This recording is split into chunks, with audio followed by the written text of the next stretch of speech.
From Eyewitness News, this is Newsmakers. After 18 years as the Republican mayor of Warwick, Scott Avedisian is moving on, becoming the CEO of the Rhode Island Public Transit Authority. That's hard to just walk away from all of that. But, you know, I think you know when it's time, and it's time to do something. It's time for a new challenge. Taking the wheel of the cash-strapped transit agency is no sleepy retirement gig. Why the move and what challenges face his successor?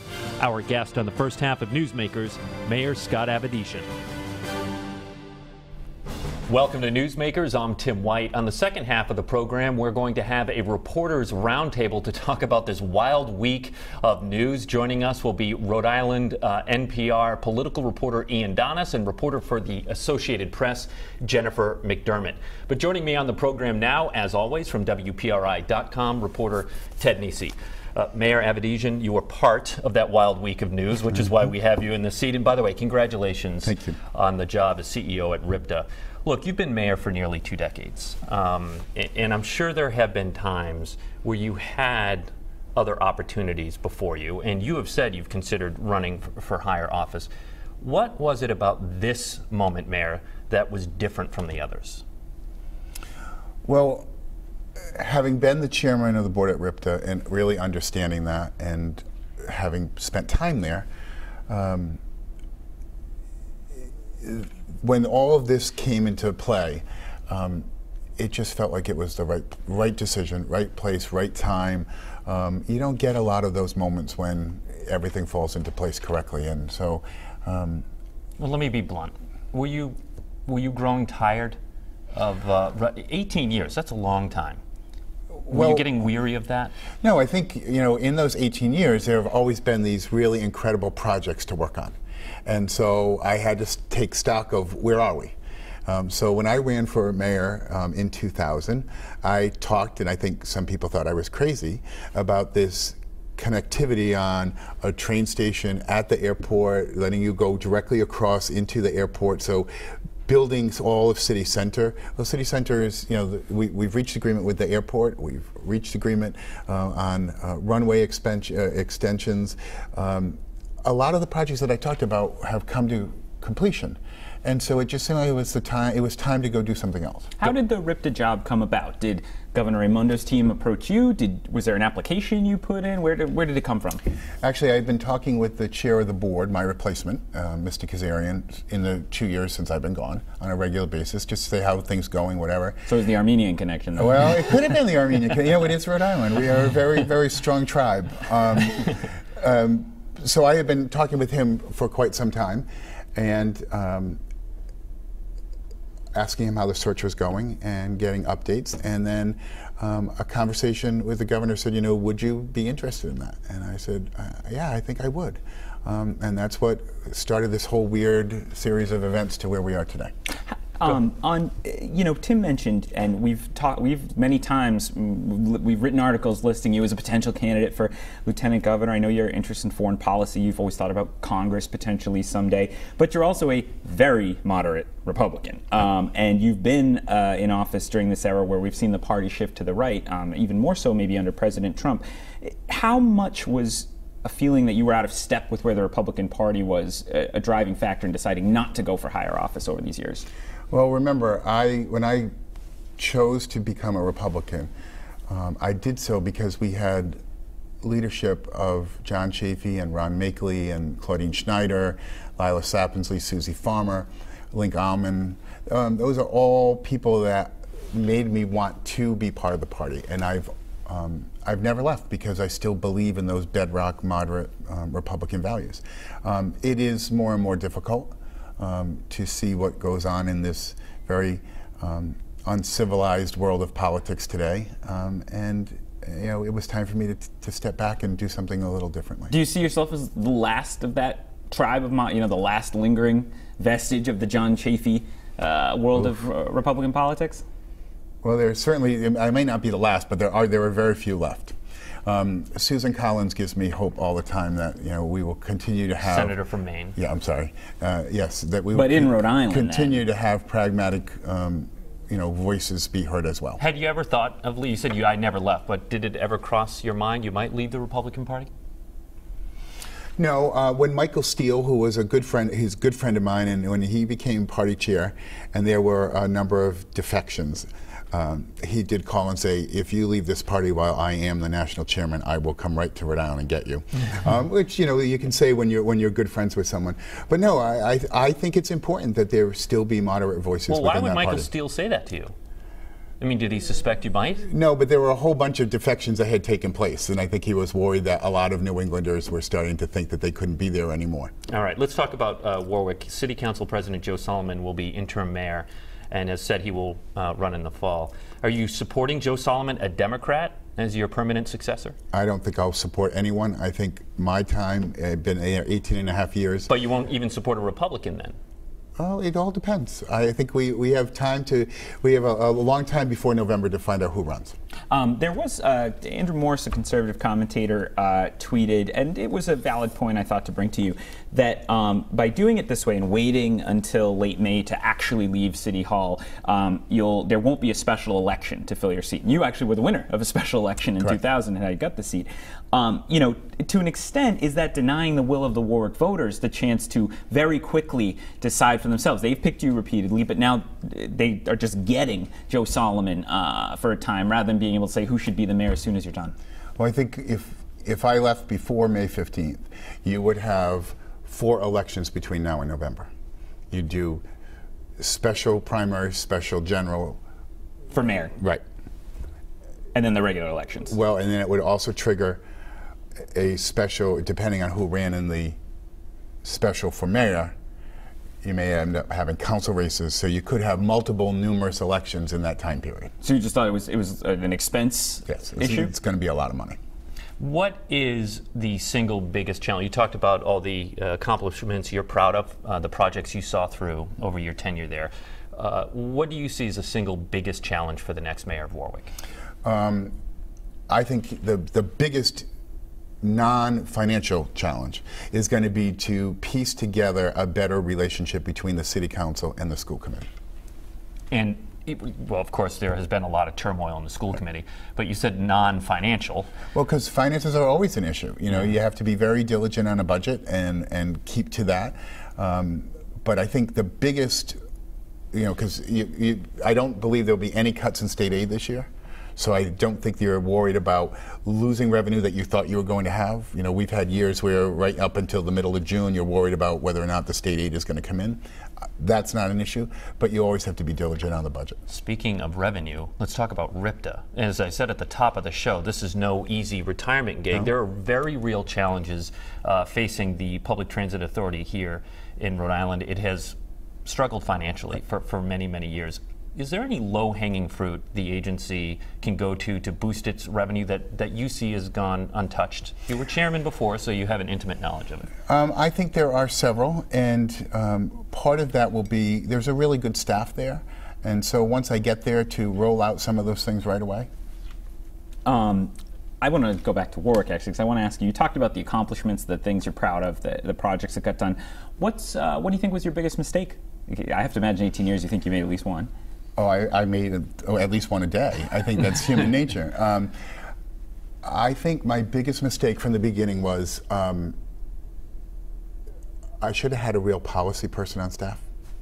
You can't be an expert in everything, and when you're called and asked your opinion on different issues that you aren't up to speed on, it would have been smart to put a policy person in my office. Lincoln Chafee, who you're close to, you succeeded him. I called him after we learned the news about what you were planning to do the other night, and he did tell me he'd spoken to you a few weeks ago about this possibility.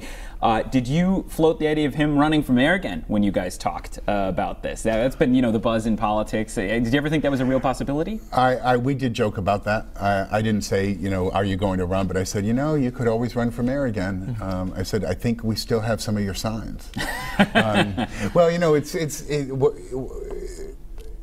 it's a small group of Republicans in Rhode Island, and when he was the mayor and part of that group, a lot of the signs that say Mayor Scott Avedisian underneath say Chafee for mayor, and some of them say Kathy Vacola for attorney general. You know, so there's, you know, it's a small group of people who worked for a long time together, and so, you know, I would joke with him and say, you know, maybe he wants to be mayor again. What was your reaction? Sorry, Tim. What was your reaction to his announcement he's running for U.S. Senate? Like, and wait, first, did he tell you about that on the phone call? No. Okay, so you heard it like the rest of us. Well, I think one of our councilmen said he got up to go get a cup of coffee, or went to lunch, I can't remember what he said, and he came back to his desk, and I was leaving, and Link was running for the Senate. He said, I'm afraid to go anywhere else, I just need to stay here. There was a lot more that day, too. It was a shocking day. You know, I wish Link Chafee all the best. You know, we've been friends for a long, long time. His dad was my first boss, and we've been interconnected for 30 years. And I was shocked by his announcement, but you know, when Link believes something, he goes out and does it. You also, though, have formed a good relationship with Gina Raimondo, Governor Raimondo. You even mentioned that she approached you about this job. There's no love lost between her and Lincoln Chafee. Will you support her for re-election this fall? I would assume, as the head of a quasi-public, that I wouldn't support anyone publicly. And just let me say, you know, Governor Raimondo, yes, we do get along. We've been friends for a long time. We were on the board at Crossroads for many, many years together. And in the time that she has been governor and I was mayor, I never hesitated to call her office on anything, and I have to say that she was very, very accommodating in calling me back right away. Do you think I know you're saying because you're head of a quasi-public agency, you're not going to support anybody, but by withholding any sort of an endorsement, a big name in the Republican Party, is that sort of a tacit endorsement for a Democrat? Doesn't that help her? You know, I can't figure out that Democratic primary at the moment. There are too many factors there, so I don't think I'll be a factor in that. Well, you can watch the roundtable in the second half of this program because we're going to try and break it down. Let me ask you, Scott. Mayor, I should still say. No, it's Scott's fine. So, you know, RIPTA, you know, we find when we report on RIPTA, we will sometimes hear from people who feel like, I don't know this is relevant to me. I don't take the bus, and therefore, you know, why do I care about a story about RIPTA? What would be your case to the folks watching who maybe don't take the bus regularly? So that's a population that we really need to work on. So we need to raise the riders of choice. So people who choose, maybe it's an environmental issue and they don't want to be driving a car back and forth. Maybe they have to pay for parking where they work. We need to reach that audience of people and convince them that taking the bus to work is appropriate and that it will be convenient and efficient and effective, and that we will move you to where you need to be on time without incident.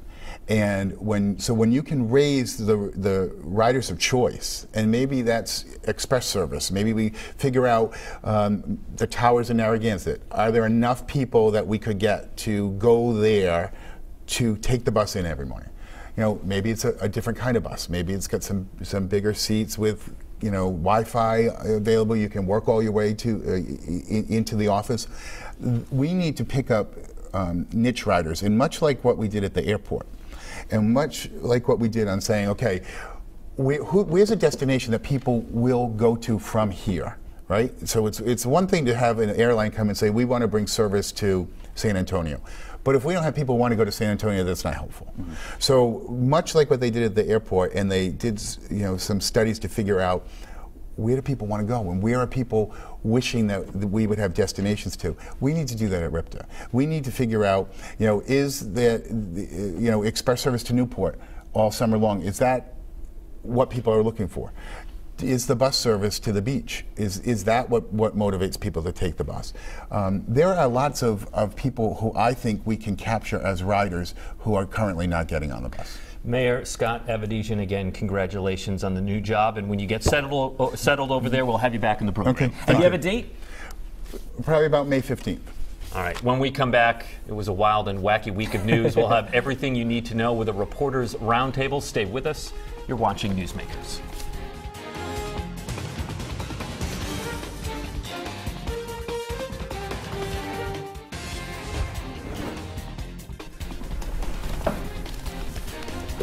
Welcome to Newsmakers. I'm Tim White. On the second half of the program, a reporters roundtable to break down this week in news. To my left, of course, is WPRI.com reporter Ted Nesi. We welcome back Ian Donis. He's political reporter for Rhode Island Public Radio. And we welcome Jennifer McDermott. She is a reporter for the Associated Press.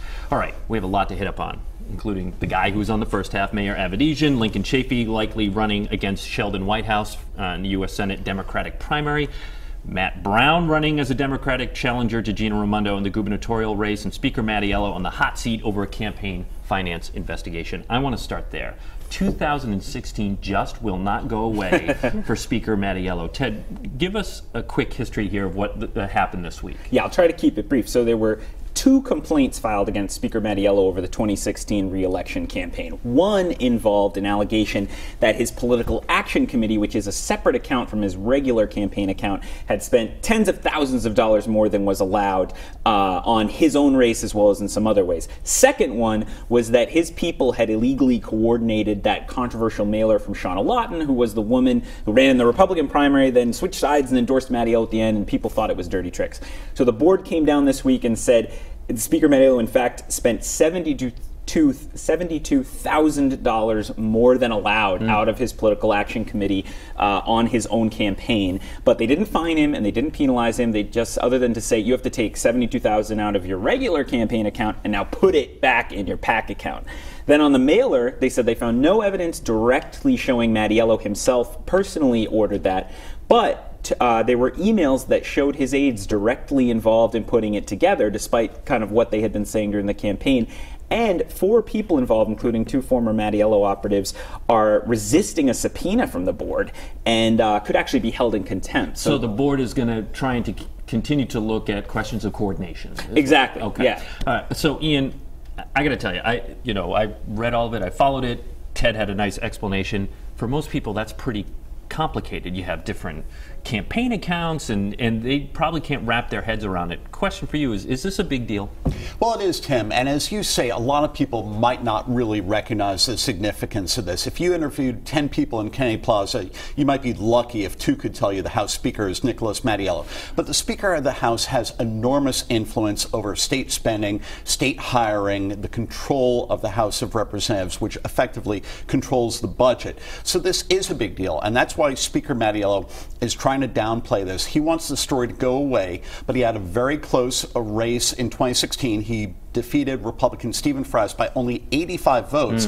And if Frias or another credible Republican runs against Mattiello for his state rep seat in Cranston this fall, that will be a must-watch race. Well, Ted, this couldn't have been a better week for Speaker Mattiello to have this bad news fall into his lap. I mean, imagine if Governor Raimondo had the same thing happen, ruling by the Board of Elections. You have to imagine it would be crazy front page news in the Providence Journal. Did this week, was it the cascade of headlines? You think it's getting lost, I think look, I think it's true. You see it with President Trump too. There are sometimes 3 stories in a day out of the White House that would have been huge news before, but because there's so much news happening so fast, each one doesn't get attention. But this, we've seen repeatedly serious questions about various politicians and how they're spending their campaign money. Are they following the rules? Is there one set of rules for a low-ranking city council candidate in a town and another one for the Speaker of the House? That's certainly not how it's supposed to be. And, we won't get into all the details here, but, for example, you can raise only $1,000 a year into your campaign account, but you can raise another $1,000 into your political action committee account. Well, Mattiello had donations from people that went to both, which means he was getting $2,000 and it was all going back to his campaign. So, while Mattiello's people say this wasn't a big deal, he didn't benefit from it. They were saying the wrong checking? They say the wrong checkbook. They say we picked the wrong checkbook up and wrote the check out of that one. But they picked it up for $72,000 of checks. That's a lot of checks. All right, Jen, I want to pull you in here on a different topic. Lincoln Chafee says he's likely going to run against Sheldon Whitehouse in the Democratic primary for U.S. Senate. Caught me by surprise. Did that catch you by surprise? I think it caught a lot of people by surprise. I mean, it was an interesting week for Lincoln Chafee. You have 3 jobs that he's held before, and a possibility to run for any of them. He had said he was seriously considering running for governor. He said that the Warwick mayor job was his favorite. So he could have gone either way, and then he comes and says that he's seriously considering running for Senate now. So I think it caught a lot of people by surprise.